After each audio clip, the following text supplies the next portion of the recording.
It's a one main movie clip that has stop, play, pause, and the slider and the movie all together in one. So we're going to do that. And if you remember, inside of it, I did save it as libs.interface main. So that's the one I want right there. And then the interface that we're going to add to this is the iVideo player. You can either type it in or add. Either way is fine.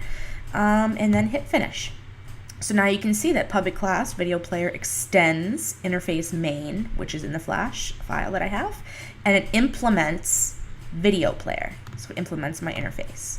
Okay, so that is our video player and our interface design. Okay, so now what we're going to want to do is add our visual interface to the stage. So pretty much our interface that we had created inside of the Flash. So let's go on and start an instance of the video player. We'll call it VP. And then we'll add a new video player. Obviously it said the one that we have here, media, equals new video player. Then we're going to add this to display list and hit save, and let's just check it out and see how it looks. A little second there, and okay, obviously, everything's going right now, and it's showing up, so that's a good thing. Now, obviously, we're going to have to scale it down and also set its parameters. So let's set its parameters first. VP. Well, you know, scaling probably would make more sense, but let's just do the parameters. VP.x. Let's say about 400, and let's see, VP.y equals about 250. Okay, and then let's scale that down. So VP again, video player dot scale. Let's do x equals, let's be careful here. So let's do 0.7. VP.scale y, and let's also do that at 0.7 just to see how that looks. Let's see here.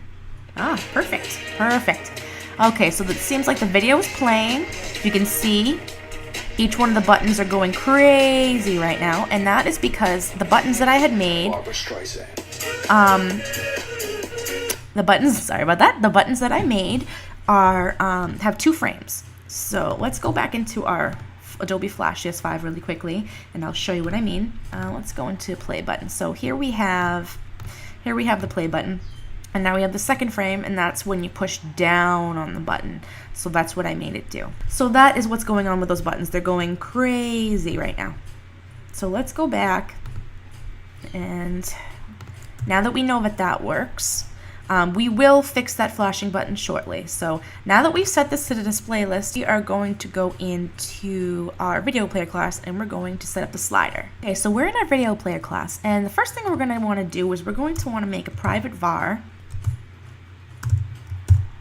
Come on now. There we go. Sometimes it won't show, so the best thing to do is if it does not show when you do the 2 semicolons, you hit Control Spacebar, and then just type in SLI, and there it is, Slider Manager. And remember that Slider Manager is something that we have inside of our reusable stuff. So if you look here, you'll be seeing our managers, and there's our Slider Manager.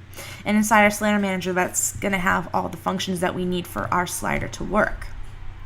Now that we've done that, I will go back to what I promised, and I will fix those flickering buttons for you. So let's go in here into the main public function of the video player, and let's do this dot play button, which is what it's named in the Flash folder, dot stop. Okay, and that will stop that. This dot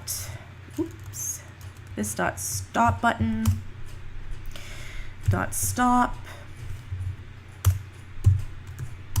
This dot pause button. Pause button, don't stop. Come on now.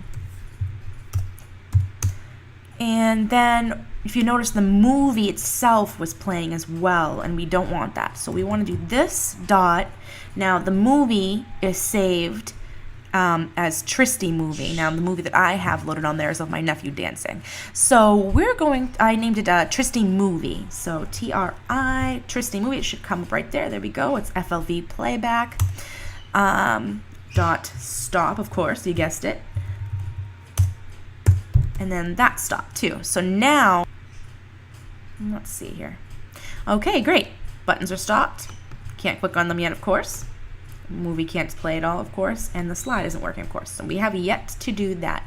But now we have it all set up, so now they're not flickering and going all crazy on us. Now, keep in mind, Tristy movie is the set movie inside the visual interface. So if you're confused about that. So since we are inside the class that extends interface main, we can use this. Just like the pause button, the stop button, the play button. Okay, so now we're back in video player, and what we're gonna do is we're going to make a new instance for our assets for our slider. We can make a new instance of a slider, and it's going to be slider asset.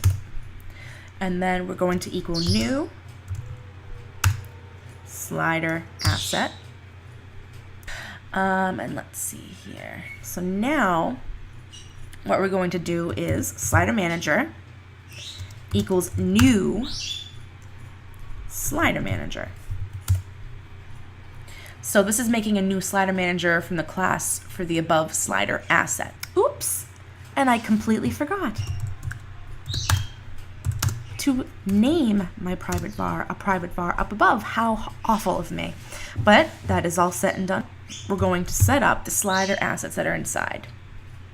So setup assets is something that we also had created inside of our slider manager as well. And we're going to call the alpha slider, which is what it's called, alpha slider, inside of the main. If you go into interface main, let me back out of here, I'm sorry about that. And you see the slider right here. If you click on that, its instance is called alpha slider. Alpha slider. So you're going to be targeting that alpha slider dot MC track, which is what's part of the MC slider. Okay, then you can comma this, and now we're going to add again alpha slider, same thing, and then we're going to add MC handle, and that's the handle that we're going to be grabbing and moving.